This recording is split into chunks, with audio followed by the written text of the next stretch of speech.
for her mastery of style in writing. Exploring the culture around us and exposing the depths of sorrow, Miss Didion has produced works of startling honesty and fierce intellect, rendered personal stories universal, and illuminated the seemingly peripheral details that are central to our lives.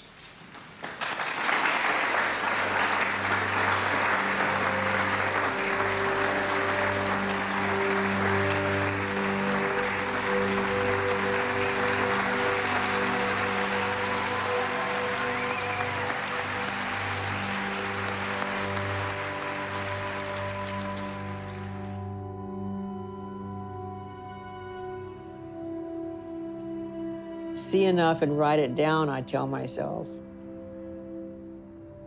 And then some morning when the world seems drained of wonder, someday when I'm only going through the motions of doing what I am supposed to do, which is right.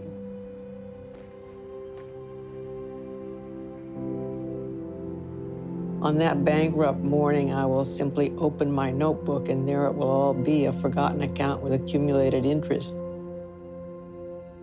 Paid passage back to the world out there.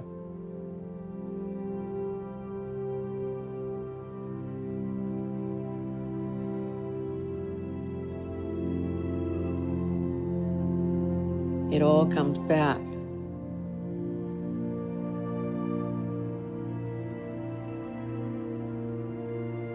Remember what it is to be me.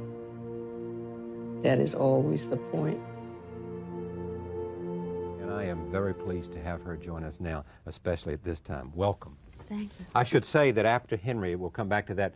This obviously, I assume, is from the Central Park and the jogger. That was from the Central Park piece, yeah. Dominic Nabokov took that picture in Central Park. Yeah. How? I've never known. Yeah. Henry Robbins was my first, well, he was a book editor who was kind of famous in New York.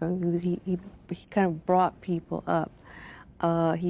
He encouraged writers who had never written a book before, or in my case, written one book, kind of alone by myself at night. And suddenly there was Henry saying, "You can do this," and he developed a whole kind of generation of writers at that time, and he was just great. He was a. You met him when first? I met him in '66. And at that time, your career wasn't blazing, was it? No, I'd written a novel that nobody read. I mean, and when you looked at your income, I mean, you weren't making a lot of money from writing. Well, nothing. And he made you believe in yourself. I wasn't making money from anything. I mean, it was like, and he made you believe in yourself. Yes, he made me feel wonderful, and he did this for everybody he made this for all of his writers. And then he was 51 years old. He died. He just fell dead at a 14th Street subway. One hot summer morning on his way to work. Yeah. And somebody called you up right away. Yeah. I can remember sitting just holding my knees. I mean, it was horrible. But he was just an extraordinary editor. And you said the person you immediately wanted to talk about, Henry. His death. Was Henry. Henry was the only person to talk to about it, clearly, yeah. Did he give you, maybe a bad word, self-esteem? Did he make you believe in yourself? He made you believe in yourself. He'd never ever said, let's do this, why don't you do this, why don't you, what are you planning to do here, what in the world are you thinking about? He didn't say any of that. He just kind of went his way, and suddenly at the end of the lunch or the dinner or whatever, you felt as if you could do it without us ever saying a word. I need a Henry. Let me just go back to a long time ago to Sacramento Valley where you were born. And there is a story that when you were 5 years old, your mother gave you a book, a copybook, and said, big five tablets. Yeah, and said, stop whining and start writing, or something like that. That's right. Stop whining. You know, children are always bored. They're always asking you what they can do, and she just told me to just start writing. So she recognized even then that maybe you had some instinct that way? I think she just thought it was a way to pass the time. Did you then soon thereafter, I mean, when was it that you recognized that what you really wanted to do and could do was right? Oh, quite soon. As soon as I got into school and wrote things down, and then people said they, and then you start getting feedback immediately if you if and right. so immediately the minute somebody says, "Oh, pretty good," you feel, "Oh, right, do it more." again. Yeah. Just to name drop, Ted Williams once told me, the big, great baseball player, I said to him, "Why baseball?" And he said, "Because I played it pretty well, and the more people told me I was pretty good, the more I wanted to play." You know, I mean, there is something about positive reinforcement. There is also this story about you, before I move to the contemporary subjects, that you would be seen reading Hemingway and taking the sentence structure apart. I did it. I taught myself how to type. You know, I'm not a touch typist. I just still do it this way. But I taught myself how to type by typing sentences, typing out Hemingway sentences over and over again. Looking for just how they worked, because they appeared to be so simple, but you would come away from a string of them with this overwhelming feeling of whatever he had in mind for you to feel. So I mean, obviously something was going on in the sentences. you You know what was going on? It was a withholding. There was withheld information in these sentences, and it had to do with a rhythm. I mean, I can't exactly explain it. But you got it. Yeah. Mm-hmm. I mean, people who write about you say that you have this there's a sense of perfectionism about you, total control and perfectionism. Well, I do like control. Yeah. Tell me about the LA that has exploded onto our consciousness. It's been quite a week, hasn't it? Yeah. Take me there through your eyes and through your own powers of observation. I haven't been out there this week. Yeah. Everybody, I've talked to a lot of people out there this week. Everybody I've talked to who was also there in 65, we were there in 65. Yeah, Watts. Yeah. Says this feels different, this is different. And what the main clear thing that's different is that the Watts riot was contained basically in Watts, whereas there really were no boundaries in this riot. This was, I mean, it spread in sporadic ways all over the city and the county, all over the country, and you know. Sure. So it did feel different. Are you surprised? Did you, as a longtime resident of Los Angeles, recently moved back to New York City, having been here early on and then gone to New York? Are you surprised, or did you see that kindling temperature out there, as some might say, waiting for a match? I wasn't entirely surprised. No, I mean, I wasn't surprised. I mean,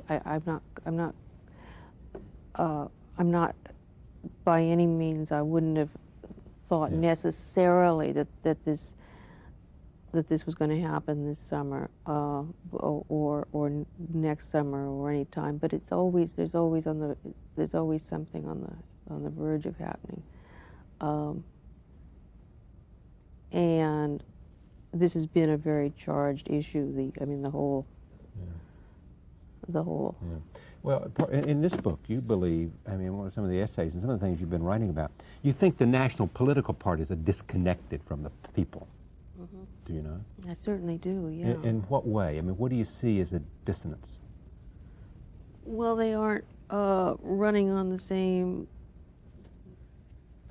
They are kind of the parties are kind of moving along, maintaining themselves or itself. I mean, to some extent, you know, people are right when they say there is very little difference between the parties. They are the consensus party. You know, seem to me right. What the extent to which we see in the numbers of people who go out and vote or bother to even register, the absence of connection that people feel with. You think there's a hunger on the part of America for something new, and that explains in part the Perot phenomenon? Oh, I think so. I think that, yeah, I think there's a big yearning toward some more kind of, I don't know what. I mean, I don't know how. Is it more democratic, you think? No, I think it's less. Yeah, that's what interesting. Yeah. And how so? Well, I think that if you are yearning for leadership, I don't think that's necessarily tends toward a democratic solution. It's almost like you want a strong, I mean, I get central nervous. autocratic figure to I come get along and nervous when say, people I'll take you talk where. about leadership. You know, when anybody talks about needing leadership. It's almost like they want to abrogate their responsibility and say to someone else, you make all the decisions, because it's not. It's not ours. Yeah. We're tired of making choices, or we don't like the choices we make, or we don't think it's working the way it is. So you, and therefore that plays Or into the don't want to hands. be responsible for the choices, or what? Yeah.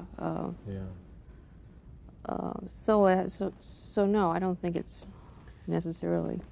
Tell me about the Central Park. I mean, there's so much. Let me just read this. This is from Insider Baseball. It occurred to me during the summer of 1988 in California and Atlanta and New Orleans, in the course of watching first the California primary and then the Democratic and Republican national conventions, that it had not been by accident that the people with whom I had preferred to spend time in high school had, on the whole, hung out in gas stations. I love it. That's great. But you know what I mean. Yeah. I mean, guys who run for president tend to have, been in Boys Nation or something. I mean, Boys State. Yes. Yeah. And there's not the kind Boys State becomes Boys Nation. Yeah, right. That's right. And you prefer the guys who hung out at the gas station. Yeah. Yeah. Yeah. Because it was just a preference, I guess. Yeah. You are. You say, and help me understand this about you as an individual. You pride yourself. It's almost as not a thinker, but an observer, as someone who sees in terms of images. The power of seeing the image is the, for the lack of a better word, the gift you have. Well, that's the seeing it is what tells it to me. I mean, I can't possibly think of something I haven't seen. Seeing it tells you, defines it for you. Defines it for me, yeah. Once I see it, then I don't have to see it for too long. But it explains itself by watching. It explains itself, yeah. Okay. I don't like to be part of it. I mean, I just like to look at it. Joan Didion after Henry. We'll take a break. When we come back, Joan will be joined by John Gregory Dunn.